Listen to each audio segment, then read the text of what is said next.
Option trading reality part 2. तर बघूयात option ट्रेडिंगमध्ये दोन गोष्टी असतात. एक असतो ऑप्शन बायर आणि एक असतो ऑप्शन सेलर. तर बघूयात ऑप्शन बायर कोण असतो आणि ऑप्शन सेलर कोण असतो. ऑप्शन बाईंगमध्ये रिटेल ट्रेडर जास्त असतात. म्हणजे कोण? आपल्यासारखे एकदम कमी पैसे लावणारे. 2 नंबर असतात टेलिग्राम आणि यूट्यूबवरनं सिग्नल फॉलो करणारे. घ्या सी म्हणलं की घेतला सी, घे पी म्हणलं की घेतला पी, हे असे लोक.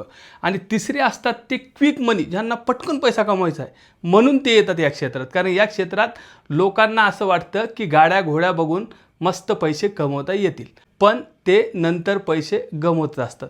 नंबर 2 आहे ऑप्शन सेलर. तर ऑप्शन सेलिंगमध्ये कोण कोण असतं ते सांगतो. ऑप्शन सेलिंगमध्ये सगळ्यात महत्त्वाचे असतात इन्स्टिट्यूशनल्स. मोठमोठाले इन्स्टिट्यूशनल राहतात ज्यांच्याकडे करोडोनं पैसे. 2 नंबर हेज फंड्स, आणि या हेज फंड जवळ पण भरपूर पैसा असतो मित्रांनो.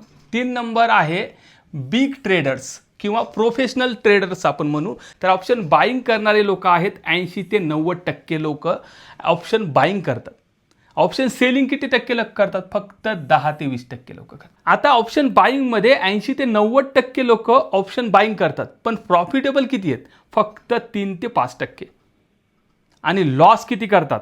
95 ते 97% लोक लॉसमध्ये आहेत. त्याच्या उलट ऑप्शन सेलिंग बघूयात. ऑप्शन सेलर जे आहेत ते 10 ते 20% आहेत, पण प्रॉफिट करतात 90 ते 95% लोक प्रॉफिटेबल आहेत. फक्त लॉस करतात ते 5 ते 10%, आणि ते पण कोणते असतात? बिग ट्रेडरवाले, म्हणजे जे नवीन ऑप्शन सेलर असतात किंवा ज्यांना कमी नॉलेज आहे तेच लोक ऑप्शन सेलिंगमध्ये लॉस करतात. हे जे वरचे 2 आहेत इन्स्टिट्यूशनल आणि हेज फंड, हे कधीच लॉस करत नाही मित्रांनो. आणि हेच 90% प्रॉफिट 95% बऱ्यापैकी हे देतात असतात. मग ऑप्शनचा पैसा जातो कुठं? तर या लोकांकडे जातो. ऑप्शन बायर लॉस का करतो? ऑप्शन बायर लॉस का करतो ते सांगतो. कारण ऑप्शन बायर टाईम डिके किंवा थिटा डिके आपण म्हणतो त्याला, हा करत असतो. कारण टाईम त्याच्या बाजूनं नसतोच, तो टाईम असतो कोणाच्या बाजूनं?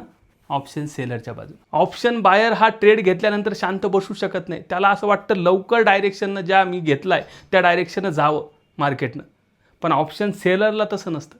ऑप्शन सेलरला वाटतं ठीक आहे आरामशीर जा, काही प्रॉब्लेम नाही.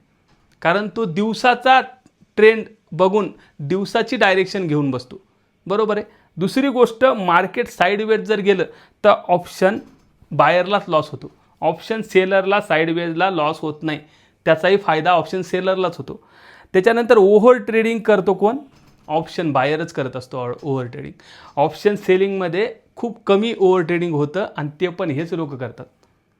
ऑप्शन सेलर हा ओव्हर ट्रेडिंग करत नाही. त्याच्यामध्ये ॲडजस्टमेंट्स करावं लागतात आणि त्याही खूप व्यवस्थित करता येत असतात. मग यावरनं तुम्हाला कळालं असेल की खरं प्रॉफिटेबल आहे कोण?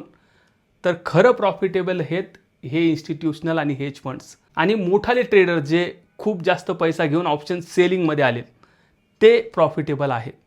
हे प्रॉफिटेबल नाही आहेत. का नाही आहेत हे तुम्हाला या गोष्टीवरनं कळलंच असेल. म्हणून करायची असेल तर ऑप्शन सेलिंग करा, ऑप्शन बाईंग करू नका. मग तरीही लोक का बरं ऑप्शन बाईंग करतात ते बघूया समोरच्या पार्टमध्ये.